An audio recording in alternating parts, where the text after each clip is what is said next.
इतिहास में जौहर की गाथाएं भरी पड़ी हैं। ऐसा ही एक जौहर हुआ था आज से तकरीबन 720 साल पहले। ये वो दौर था जब दिल्ली की सल्तनत पर अलाउद्दीन खिलजी का कब्जा था।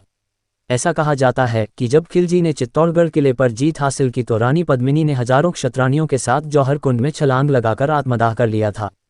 आज भी चित्तौड़गढ़ दुर्ग में वह जौहर कुंड है। इतिहासकारों के मुताबिक सन अगस्त की वो तारीख थी जब रानी पद्मिनी ने हजारों क्षत्रियों के साथ जौहर की आग को गले लगाया था। मलिक मोहम्मद जायसी ने 1540 में पद्मावत में इसका जिक्र किया है। इसके अलावा कई अन्य किताबों में भी रानी पद्मिनी के उस जौहर का जिक्र है।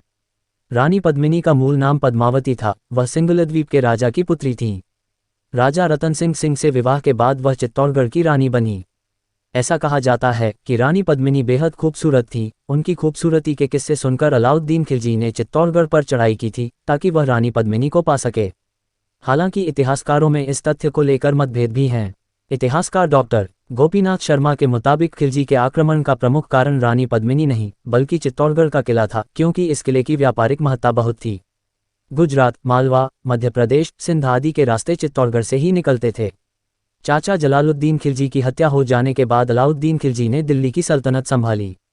हालांकि उसका शासनकाल चुनौतियों से भरा रहा, क्योंकि हिंदू और राजपूत शासक लगातार विद्रोह कर रहे थे। ऐसे में खिलजी ने राजपूत शासकों का दमन करने के लिए चित्तौड़गढ़ का रुख किया। कुछ इतिहासकार ऐसा मानते हैं कि खिलजी ने चित्तौड़गढ़ पर चढ़ाई सिर्फ रानी पद्मिनी के लिए की थी, लेकिन कुछ इतिहासकार इस तथ्य का विरोध करते हैं। अलाउद्दीन खिलजी के पास बहुत बड़ी सेना थी। वह जब दिल्ली से चला तो उसे भी इस बात का अंदाजा नहीं था कि चित्तौड़गढ़ में इतना संघर्ष करना होगा। खिलजी की सेना चाहकर भी किले में दाखिल नहीं हो सकी। ऐसे में सेना ने किले के बाहर ही डेरा डाल लिया और आवाजाही के रास्ते को रोक लिया। वह लगातार 6 माह तक यहाँ डेरा डाले रहा। इस दौरान न तो खाने पीने की कोई चीज़ बाहर से आ सकती थी और न ही कोई बाहर जा सकता था। समय बीतता जा रहा था, किले के अंदर रसद कम हो रही थी। ऐसे में प्रजा की रक्षा के लिए राजा रतन सिंह ने युद्ध का ऐलान कर दिया। भीषण युद्ध हुआ। राजा रतन सिंह ने बहादुरी के साथ खिलजी का मुकाबला किया, लेकिन उसकी भारी भरकम सेना के आगे राजपूत सेना टिक नहीं सकी।